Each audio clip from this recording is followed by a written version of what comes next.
ganacsatada gobolka Banaadir waxay cabasho xoog leh ka muujinayaan lacag dheeraad oo lagu soo rogay ganacsiga ama agabka ka soo dega dekada gobolka Banaadir ama dekada magaalada Muqdisho.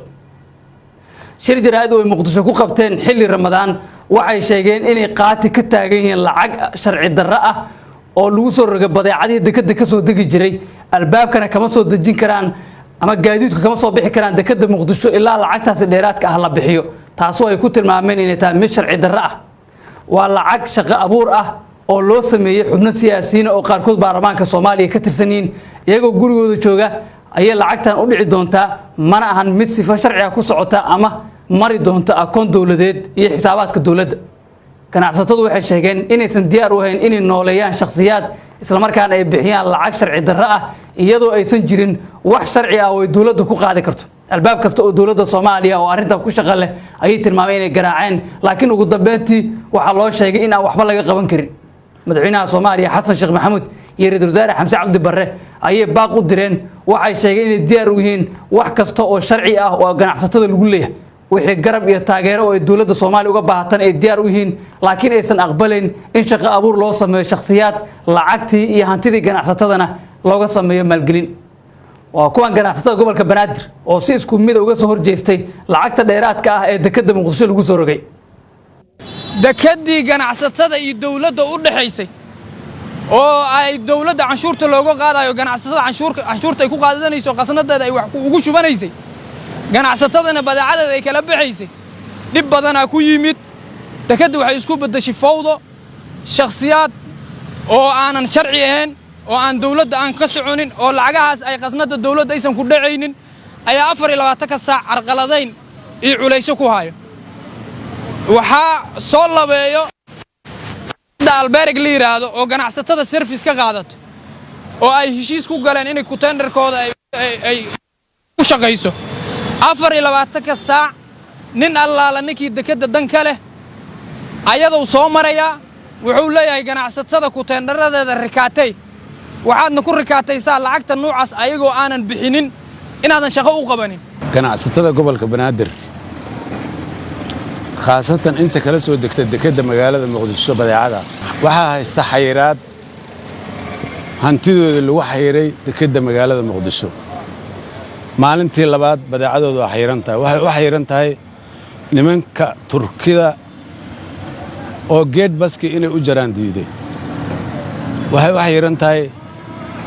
konteenarka inay kalmarkii u saaraan way diideen waxay leeyihiin konteenar kale oo meel yaalla oo loo bixiyay iskaan hala soo siiyo lacag markii lacag la soo siiyana waa sii deynayna badeecada waxay qasbayaan ganacsatadii waxay ku qasbayaan gardarro waxaan u cabanaynaa cid walba oo wax ka gashay ha noqoto dawladda madaxweynaha ha noqoto ra'iisul wasaaraha ha noqoto ninka maaliyadda haysta ee wasiirka maaliyadda waan u cabanaynay saldhigii way noo sheegeen maareeyaha in loo dacwoonayo maareeyaha inaan u tagno maareeyaha waa fiyo wuxuu waxba kama galo haddaan dekadii ka gelin ganacsatadii iyo turkidiina isku gacan bannaanaato meeshaas waxa caqabada ka imaanaysa. annagoo ka kooban ganacsatada gobolka Banaadir waan halkaan u taagannahay cabasho aan ka qabno dekada magaalada Muqdisho cabashadaas oo ah inaan maanta la kulannay maareeyihii dekada